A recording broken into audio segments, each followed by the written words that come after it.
My two biggest fears in the whole world are needles and feet. However, on March 16th, 2014, I found myself walking into Dublin Ink, a tattoo parlor in Dublin, Ireland. This wasn't a spontaneous tattoo. I had booked an appointment and paid my deposit 2 weeks ago, and was fully prepared for what I was about to do. Except, as I stood outside looking at the building, me with my badly cut bangs and glasses, sporting an Ireland shirt, the realization that I wasn't cool enough to enter this place hit me. But somehow I got the courage to walk in the door and let them know I was here for my appointment. Looking around the place, I realized it was everything I wanted in a tattoo parlor.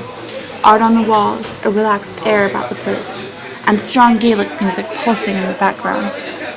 As I signed my life away, or at least the consent form for the tattoo, I realized I was ready to permanently mark my body, forever. Maybe. Another fear of mine is commitment. This is the state of mind I was in when I met Kevin, my tattoo artist. I think Kevin may be the coolest person I've ever met.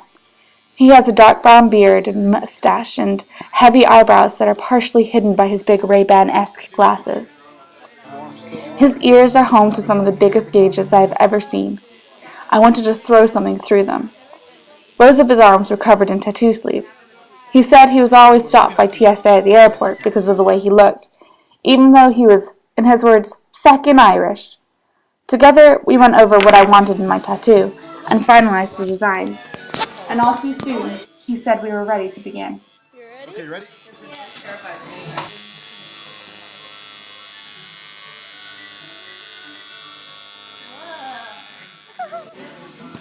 I had planned a long bonding session with my tattoo artist, but instead I had to lie down and stare at the ceiling.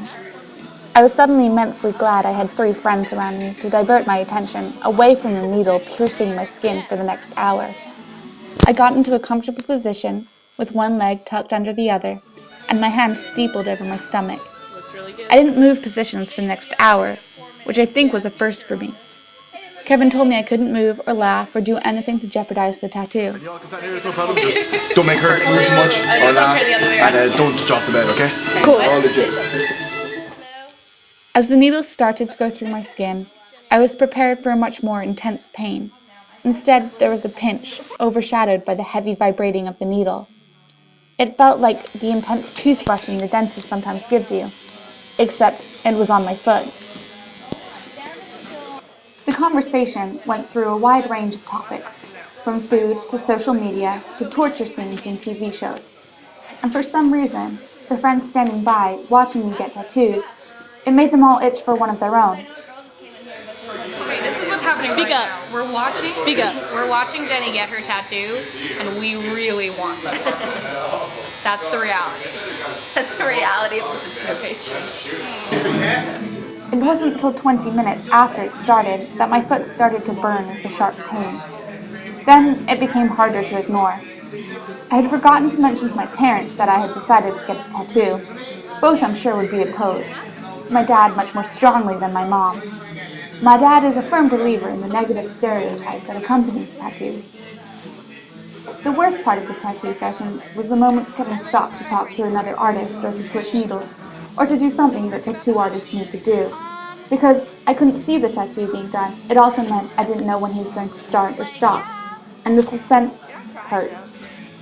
There was one moment when Kevin stopped to talk to the receptionist, a blonde lady in a blue shirt.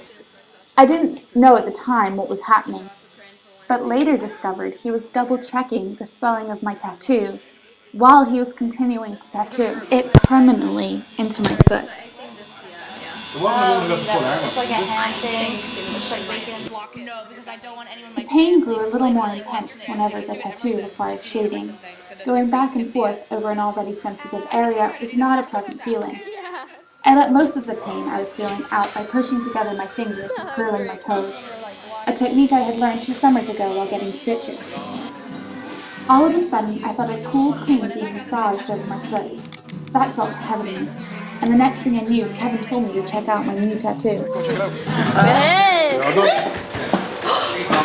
Oh shit! Me and you, brother. Me and you forever. I did the start the same kind of Yeah, no, that's so so it kind of fits, you know? No. stood up to go look at it in the mirror. My leg had gone numb, and I nearly fell. But I made it to the mirror and couldn't believe that my foot would never again look the same. But I loved it. I loved what it stood for. It has 2 stars, the second to the right, an homage to my love of the story of Peter Pan, a compass that is from the original map of Neverland, and also represents my love and need to travel. Underneath the compass is the word Kruger. It means faith in Gaelic, and is for my grandfather who died this year. I am not a particularly faithful person, but my granddad was. And it isn't just the faith he had in religion, but also for the faith he has in me, and in life, that the tattoo will always remind me of. Kevin gave me strict instructions on tattoo care, wrapping it up in cling film and taping it to my foot, telling me to change the wrap every 4 hours for the next 3 days. Luckily, he gave me all of the instructions in an envelope because I was too busy admiring my tattoo to pay any kind of close attention. I entered Dublin 8, feeling out of place and nervous, but I left happily tatted, and with a new passion for tattoos, and a secret love for Kevin.